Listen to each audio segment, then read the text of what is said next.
el concepto de rendimientos a escala propio del largo plazo. Pensemos en el siguiente ejemplo. Supongamos que un panadero y un horno producen al día, digamos, 2000 panes. ¿Qué ocurriría si, por ejemplo, duplicamos el número de panaderos y el número de hornos hasta, por ejemplo, dos panaderos, dos hornos? Y queremos saber qué ocurriría con el número de panes que lograría producir ese nuevo volumen de factores de producción. Podría ocurrir, por ejemplo, que se produzcan 4000 panes. En ese caso, la producción se habría duplicado.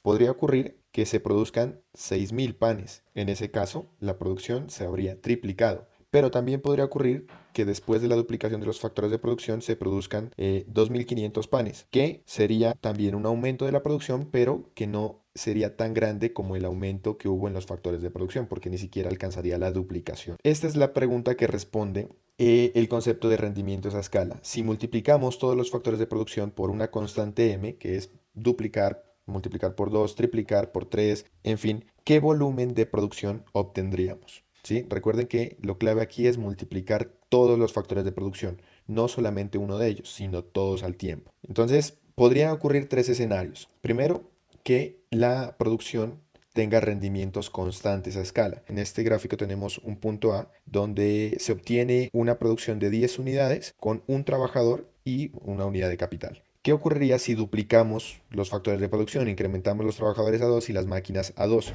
Lo que ocurriría en esta situación, observen, es que la producción se incrementó hasta 20. Los factores de producción se duplicaron, luego la producción también se duplicó. Esta situación se conoce como rendimientos constantes a escala. Entonces podríamos generalizarla diciendo que si multiplicamos el factor de capital por m y el factor trabajo también por m, generaríamos un volumen de producción que sería igual a multiplicar la cantidad original también por m. Esta es la situación de los rendimientos constantes a escala. Un ejemplo típico de este tipo de función de producción es cómo se producen los microprocesadores. Por ejemplo, Intel es un proceso muy delicado. Supongamos que Intel produce estos tres procesadores con un volumen de trabajadores que podríamos representarlos como uno y una fábrica, que es ese icono que tenemos allí. ¿Qué ocurriría si Intel duplica los factores de producción, multiplica por 2 el número de trabajadores y por 2 las máquinas? Tendría como resultado que el volumen de microprocesadores también se multiplicaría por 2. Originalmente eran 3, ahora pasan a ser 6. ¿Por qué esta función de producción representa el cómo opera el proceso de producción de microprocesadores? Porque al ser un proceso tan delicado, la única forma de incrementar la producción que tiene Intel es replicar exactamente el mismo proceso, pero en otro lugar.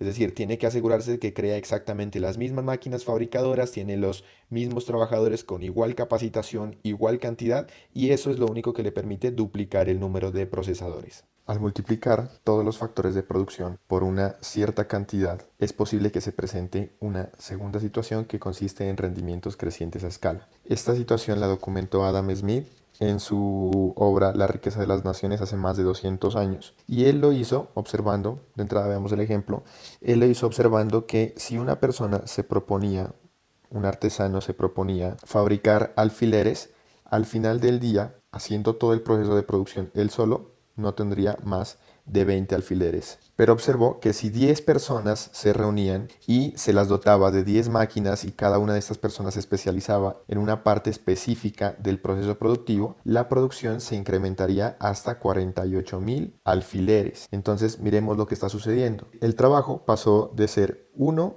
a ser 10, se incrementó en 10 veces. El capital pasó de ser 1 a ser 10, se incrementó en 10 veces. Pero la producción pasó de ser 20 a ser 48.000, lo que representa un incremento de 2.400 veces. 20 por 2.400 es 48.000. Entonces, en este caso estamos teniendo que el incremento de 10 veces en los factores de producción está incrementando en 2.400 veces la cantidad producida. Esto es lo que conocemos como rendimientos crecientes a escala. Desde la explicación original entregada por Adam Smith, los rendimientos crecientes a escala se han venido justificando por la especialización del trabajo. Cuando hay un solo trabajador, él tiene que hacerlo todo, pero cuando tenemos 10 trabajadores, la fabricación de alfileres se divide entre varias personas especializadas cada una en una parte del proceso productivo. Si tuviéramos que especificar matemáticamente lo que ocurre cuando hay rendimientos crecientes a escala, diríamos que el resultado de multiplicar cada factor de producción por M, el capital por M y el trabajo por M, genera un rendimiento que es mayor a que si simplemente multiplicáramos la cantidad producida por M. Es posible que al multiplicar todos los factores de producción por una cierta cantidad, se obtenga como resultado que la producción no creció en una proporción tan grande. En esta situación tendríamos rendimientos decrecientes a escala. Miremos este ejemplo. Originalmente el trabajo era 1 y se duplicó, pasó a ser 2. El capital era 1 y se duplicó, pasó a ser 2. Pero miremos qué ocurrió con la producción. Cuando el capital y el trabajo eran 1, la producción era 10. Ahora que el capital y el trabajo son 2, la producción pasó a ser 15, lo cual implica que la producción creció pero solamente en 1.5 veces. Mientras que todos los factores de producción se duplicaron, se multiplicaron por 2, la producción se multiplicó por 1.5. Eso es un rendimiento decreciente a escala. ¿Qué ejemplo tenemos? Un ejemplo que se me ocurrió mirando una película que seguramente muchos habrán visto y es Bohemian Rhapsody, de la historia sobre la banda Queen. Entonces, observemos la siguiente escena. Bien, ahora que todos tenemos un nombre aceptable, empecemos. Escuchen, ahora necesitamos algo especial, más éxitos, como Killer Queen, pero más grande. No estamos fabricando muñecos. No podemos duplicar Killer Queen. No queremos solo repetir las cosas, la misma fórmula una y otra vez. Las fórmulas son una completa y total pérdida de tiempo. Las fórmulas funcionan. Sigamos con la fórmula. Me gustan las fórmulas. Ok, el análisis que hacemos de la escena es, el productor musical les está pidiendo más éxitos musicales. Para eso, les propone que si se están utilizando 4 horas de trabajo en el estudio, entonces les dice pasemos a utilizar 8 horas de trabajo en la creación de los discos. Si estamos utilizando 4 horas de máquinas, grabadoras, instrumentos musicales, que serían el capital, pasemos a utilizar 8 horas ese capital. Espera el productor que duplicando el número de trabajo y de capital, que se duplique la producción de éxitos musicales. Pero los integrantes de la banda le dicen un momento, porque no vamos a producir 2 éxitos musicales, ¿cierto? Probablemente logremos producir 1,5. ¿Por qué? Porque no se crea éxitos musicales como crear muñecas. No sirve simplemente repetir la fórmula como sí le sirve probablemente a Intel cuando decide fabricar los microprocesadores.